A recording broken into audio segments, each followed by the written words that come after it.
A paz do Senhor, meus irmãos teólogos, tudo bem com vocês? Espero que vocês estejam bem. Aqui é a pastora e professora Sandra. Estamos para mais uma aula de missiologia e evangelismo. Hoje é a nossa terceira aula. Isso mesmo, já estamos concluindo, hein? Para a glória de Deus.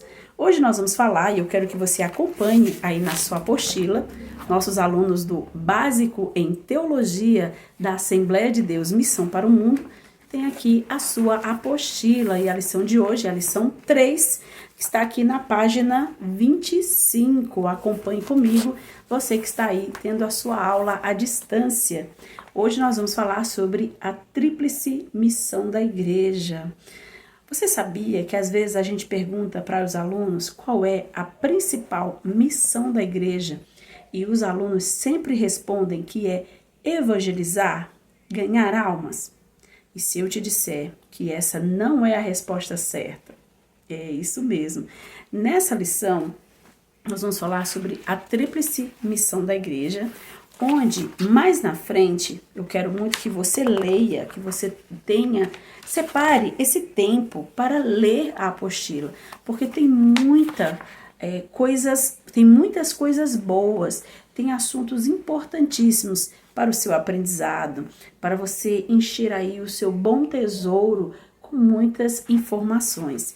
E eu vou fazer um rápido resumo a partir desta página aqui, onde eu mostro este pequeno gráfico, onde está a igreja no centro, uma setinha apontando para o céu, para cima, outra apontando, e aí a setinha que está apontando para cima está apontando para Deus, a que está do lado apontando para membros e a que está do outro apontando para mundo. E eu vou explicar para vocês o que isso significa. Mas por que eu falei para você ler a apostila? Porque na página 27 você vai poder ler a diferença entre missão e missões, porque nem todo mundo sabe qual é a diferença, e é na tríplice missão da igreja que você descobre. Eu vou explicar agora e você vai entender, mas eu te dou essa sugestão para que você leia, porque você vai saber, vai poder diferenciar o que é missão e o que são missões. É isso mesmo. Primeiro, eu quero que você abra a sua Bíblia no Evangelho de João, no capítulo 17 e o versículo 23, que traz o seguinte texto: Eu neles e tu em mim, para que eles sejam perfeitos em unidade, e para que o mundo conheça que tu me enviaste. Eu parafraseei, se você for ler aí diretamente na sua Bíblia, você vai ver que tem um pouquinho de diferença, mas aqui, nesse versículo de João, capítulo 17, versículo 23, o Senhor Jesus traz a tríplice missão da igreja. Primeiro, eu neles e tu em mim. Lembra da setinha apontando para cima? A primeira missão da igreja é com a comunhão com Deus. É isso mesmo. Uma igreja que não tem comunhão com Deus, oração, jejum, santidade, com a qual ninguém verá o Senhor. Se você não tiver santidade, ninguém verá o Senhor. Esses elementos são muito importantes antes de você sair para evangelizar. É imprescindível que você tenha uma ligação com Deus. A palavra comunhão significa comer junto, sentar na mesma mesa. Ninguém senta numa mesa para comer junto com alguém que você não gosta, com alguém que lhe é desagradável, com alguém que não tenha comunhão com você. Coisas para compartilhar, coisas em comum. É isso que significa comunhão. Então, você ter comunhão com Deus é tão importante, mesmo antes de sair para evangelizar, que a maioria diz que é a coisa mais importante da igreja. Uma igreja que não tem coisas em comum com Deus, uma igreja que não tem comunhão com Deus, intimidade, proximidade, conhecimento, para ouvir a voz de Deus, para ter amor pela palavra de Deus, não tem como esta igreja evangelizar. Então, a primeira missão da igreja, e a mais importante de todas, é a comunhão com Deus. A igreja precisa estar ligada ao trono, santificada, purificada, preservada, guardada do mundo. Segunda missão da igreja, para que eles sejam perfeitos em unidade. Comunhão com os irmãos. É isso mesmo. Se eu tiver comunhão com o meu próximo, se eu tiver coisas em comum com ele, se eu amá-lo, ou como a Bíblia diz no apóstolo Paulo, suportar em amor, com certeza eu consigo levar este mesmo amor para o mundo. Como eu posso, a Bíblia diz, dizer que amo a Deus, a quem eu não vejo, se eu não consigo amar meu próximo, que eu estou vendo? A Bíblia chama você de mentiroso. Então, como eu posso dizer que eu amo as almas perdidas, se eu não amo o meu irmão que está aqui do meu lado e que é um salvo junto comigo? Entendeu?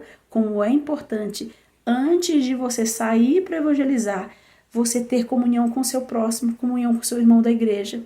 É necessário que a igreja, que é o que um pouquinho mais aqui na frente, eu não vou entrar, porque o nosso tempo é curto, mas eu quero que você leia na apostila. Um pouquinho mais aqui na frente, a apostila vai explicar sobre missão e missões.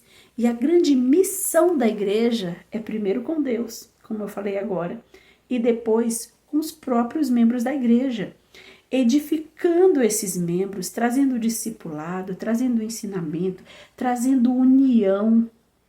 É a missão da igreja com os seus próprios domésticos da fé, buscando socorrê-los em suas necessidades, trazendo estrutura para o templo onde eles se reúnem, para que possam ser bem recebidos, para que se sintam confortáveis. Isso faz parte da missão da igreja. Eu sei que os irmãos podem dizer assim, pastora, mas a igreja primitiva não era assim. A igreja primitiva, eles se reuniam nas catacumbas, eles se reuniam nas cavernas, eles se reuniam nas casas uns dos outros. É verdade, mas você acha que nestes lugares onde eles se reuniam, eles não trabalhavam para que as pessoas fossem bem recebidas ali nas catacumbas? Que elas fossem bem recebidas nas casas dos irmãos, preparando um lugar bom para eles sentarem, preparando uma água para eles tomarem, preparando um lugar reservado para eles irem usar, fazer suas necessidades, usar um banheiro. Você acha que eles não preparavam estes lugares, mesmo sendo lugares simples e humildes, não era um lugar limpo, organizado, ornamentado para receber os irmãos em Cristo? Isso mostra amor. E Jesus disse que os seus discípulos seriam reconhecidos como seus discípulos se amassem uns aos outros. Hoje, a igreja moderna quer demonstrar que é discípulo de Jesus com várias outras coisas, menos o amor. Nós brigamos uns com os outros, disputamos lugares, disputamos posições, disputamos qual igreja é mais bonita, é mais bem feita, é maior, quando na verdade só precisávamos cuidar uns dos outros. Ver o que o irmão precisa, se o irmão está enfermo, se precisa de ajuda, de uma visita, de uma oração, se precisa de uma assistência social, se precisa de uma força em alguma coisa.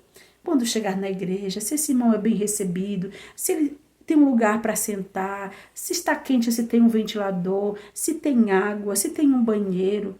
Irmãos, coisas básicas e simples. Se esse irmão tem um discipulado, uma escola para ele aprender, uma teologia ou até uma escola dominical, se esse irmão está sendo assistido nos seus talentos e seus dons, se ele está sendo colocado no lugar que ele deveria ser, para servir ao Senhor, no lugar certo que ele deveria servir.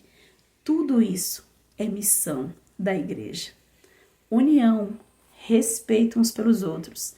Aí sim, esta igreja está pronta para concluir a sua missão, que é para que o mundo conheça que tu me enviastes. Agora sim, um evangelismo de resultado. porque esta igreja está pronta para sair.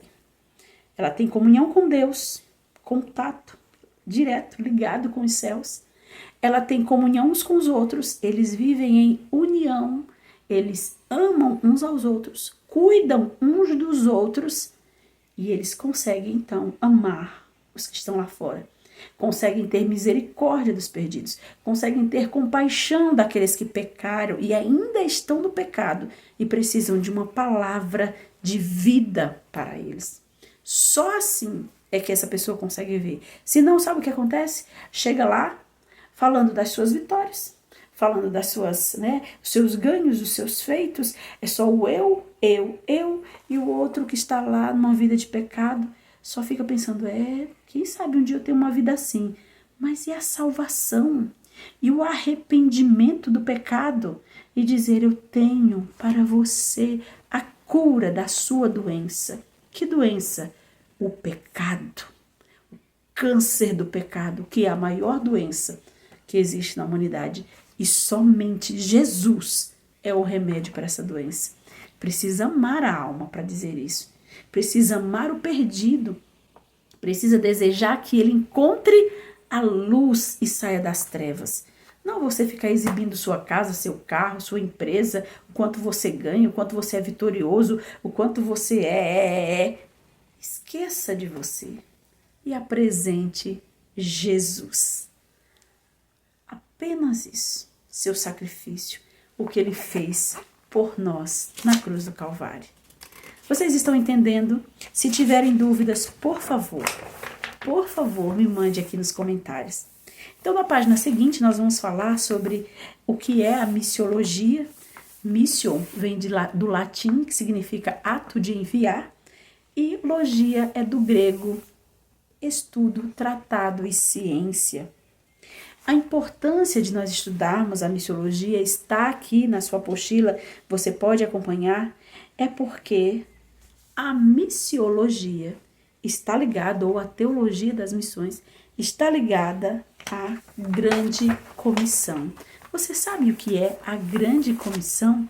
Às vezes a gente falando assim, que são termos teológicos, é importante que você aprenda também os termos teológicos. A grande comissão. O colégio apostólico, o colégio apostólico são os 12 apóstolos de Cristo. Esses termos teológicos são muito importantes para você aprender. Não precisa você ficar usando toda hora, a menos que você explique. Mas você que está estudando teologia, é muito bom que você se familiarize com esses termos. Você vai gostar porque vai trazer um conhecimento, vai agregar a você um conhecimento que não será tirado de você. Então, a grande comissão é o texto que está em Marcos, capítulo 16, eu vou pegar agora aqui minha Bíblia e ler para você rapidamente. Nossa aula não pode, eu tento fazer com que a nossa aula não passe de 20 minutos, para que você possa rapidamente ouvir na sua casa, fazendo as coisas, ou no seu carro, indo para o trabalho, ou no trem, no metrô, mas que rapidamente você escute a aula e compreenda de forma muito simples o que o Senhor tem para nos ensinar.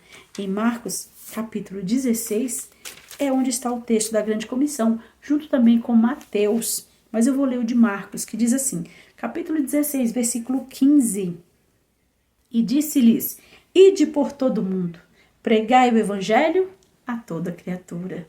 Esta é a grande comissão. A comissão é a missão que o Senhor nos incumbiu de fazer. Quem crer e for batizado será salvo, mas quem não crer será condenado. E estes sinais seguirão os que crerem. Em meu nome expulsarão os demônios, falarão novas línguas, pegarão nas serpentes, e se beberem alguma coisa mortífera, não lhes fará dano algum, e porão as mãos sobre os enfermos e os curarão.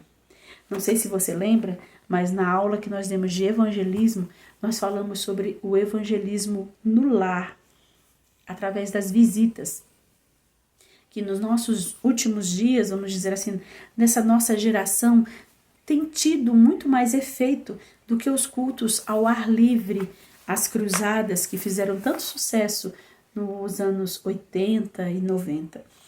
Por quê?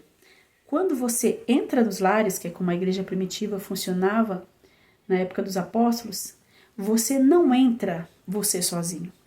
Entra você com o Pai, o Filho e o Espírito Santo.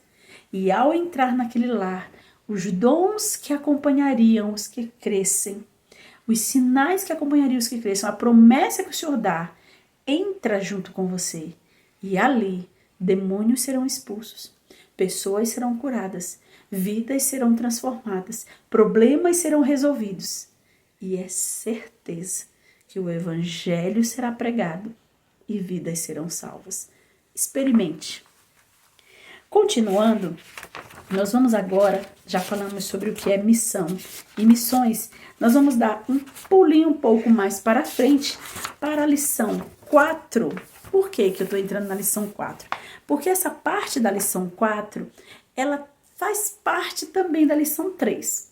Eu vou pegar um pedacinho dela e a gente vai parar num determinado momento para continuar na lição 4. Mas eu vou pedir para vocês entrarem na lição 4, que está aqui, que diz o que é o Missio Dei, e eu vou explicar, e aí a gente vai fechar a lição 3, entrando um pouquinho aqui na lição 4. Tudo bem? Diz assim, o que é Missio Dei? A palavra missio, também do latim, é missão. Dei é Deus. Então, Missio Dei, esse termo, significa a missão de Deus.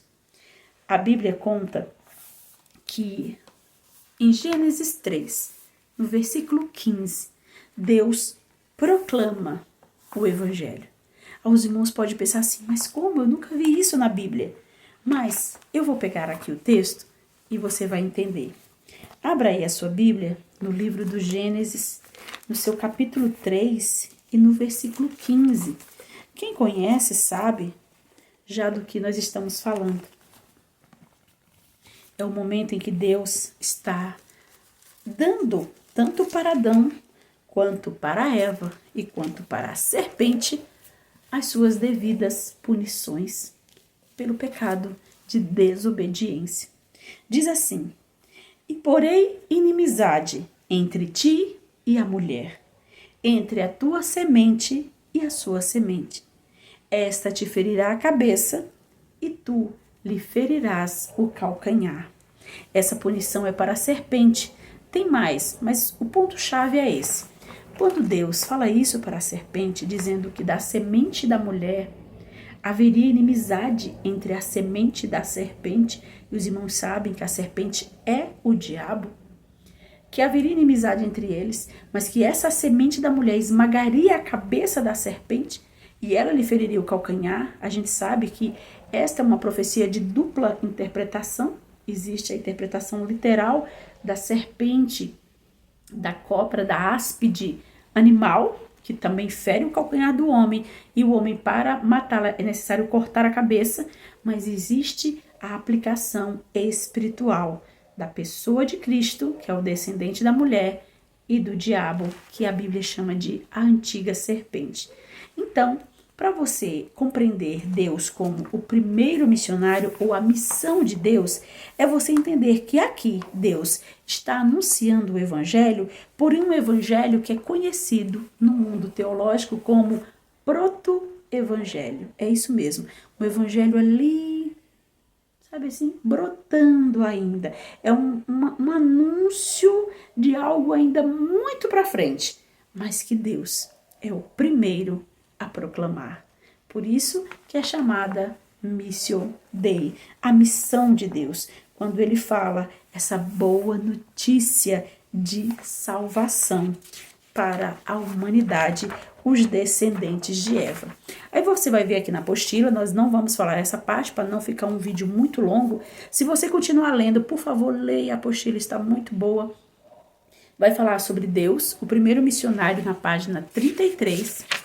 Também vai falar na página 34 sobre Jesus, o maior exemplo de missionário.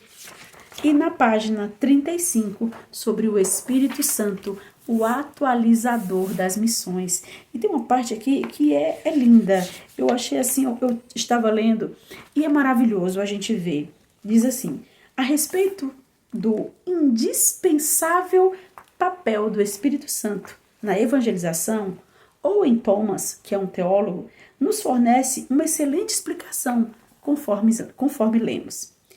Mesmo Jesus estava sob a direção do Espírito Santo em seu ministério, tendo sido levado pelo Espírito Santo ao deserto para ser tentado pelo diabo.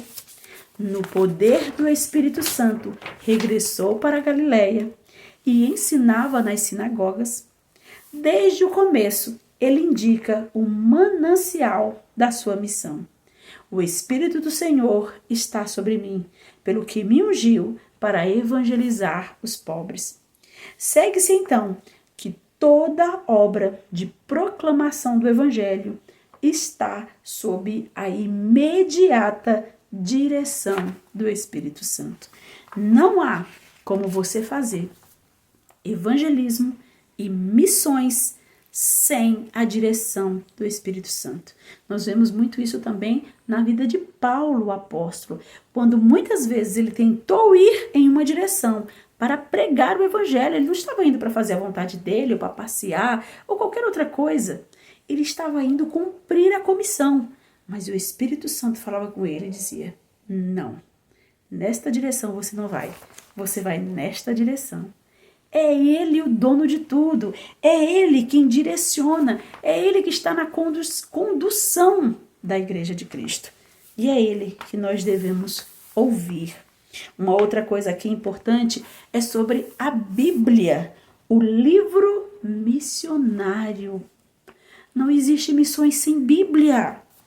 Sem a Bíblia, a evangelização mundial é impossível. Estou lendo aqui na página 36. Leia, por favor. Sem a Bíblia, não temos nenhum evangelho para anunciar às nações, nenhuma garantia para ir até elas, nenhuma ideia de como ir e realizar a tarefa, nenhuma esperança de sucesso. O grau de compromisso da igreja com a evangelização mundial é medido com o grau de sua convicção da autoridade da Bíblia. Quando os crentes perdem sua confiança na Bíblia, eles também perdem o zelo pelo evangelismo. Por outro lado, quando confiam na Bíblia, tornam-se determinados a evangelizar. Pura verdade. E para nós concluirmos agora essa parte da terceira aula, nós vamos falar um pouquinho, de forma bem rápida, já estou passando dos meus 20 minutos, da contribuição dos pentecostais para a missão. Eu não podia deixar de falar dos pentecostais. Eu sou pentecostal, nós somos pentecostais, e a nossa forma de pregar e evangelizar é muito, muito diferente, mas é muito poderosa. E aqui, na nossa apostila, na página 38, vai falar um pouco sobre essa contribuição que os pentecostais tiveram em todos os países do mundo, inclusive aqui no Brasil. Por exemplo, os Estados Unidos presenciaram um grande acontecimento em meados de 1900, quando, por ocasião do que ficou conhecido como movimento pentecostal. Pesquise aí na internet sobre o movimento da Rua Azusa. Foi de lá, desse movimento extraordinário, que vieram os missionários brasileiros, os missionários suecos para o Brasil, Daniel Berg e Gunnar Wingre. Diante de muitos desafios impostos pelo tempo em que isso aconteceu, os pentecostais avançaram em diferentes frentes de evangelização, conforme se lê na informação encontrada no Guia Prático de Missões. Em certos países, os pentecostais entraram em áreas em que outras denominações evangélicas já trabalhavam. Outros dedicaram-se a trabalhar entre não cristãos e com notáveis resultados. Tem sido estupendo o êxito dos pentecostais na América Latina, Chile e Brasil, na África e até na Coreia do Sul. Então, os pentecostais realmente têm um diferencial, e é o que eu vou ler agora para vocês. Qual é o diferencial dos pentecostais? Indiscutivelmente, os pentecostais contribuem de forma significativa com as missões, que a partir do movimento a que pertence, experimentou grandes avanços, mesmo porque o batismo com o Espírito Santo, uma das principais marcas do movimento pentecostal, visa não somente a santificação, mas também o revestimento de poder para a evangelização mundial. Sabe aquela palavra que o Senhor Jesus disse para os apóstolos? Ele disse assim: ficai em Jerusalém, até que do alto sejais revestidos de poder, e então sereis minhas testemunhas em Jerusalém, Judeia, Samaria e até os confins da terra. Nós pentecostais fazemos exatamente isso. Nos revestimos de poder para sair, para proclamar o evangelho até os confins da terra.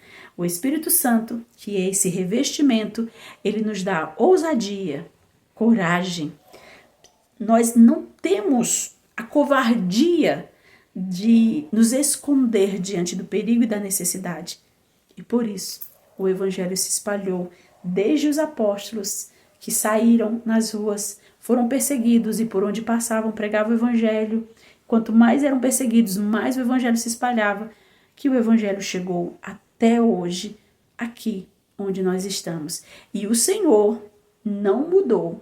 A mesma palavra para eles é a mesma para nós. Sejam corajosos, sejam fortes e preguem o evangelho por onde você passar. Que Deus abençoe você, que você tenha um dia, uma noite, um fim de semana maravilhoso na presença do Senhor. Leiam a apostila, estudem direitinho, tá bom? Logo, logo estarei enviando para vocês qual é o trabalho para essa matéria. Que Deus abençoe vocês. Se tiverem dúvidas, por favor, me escrevam, mande a mensagem, que eu terei o maior prazer em responder para vocês. Que Deus os abençoe, fiquem na paz.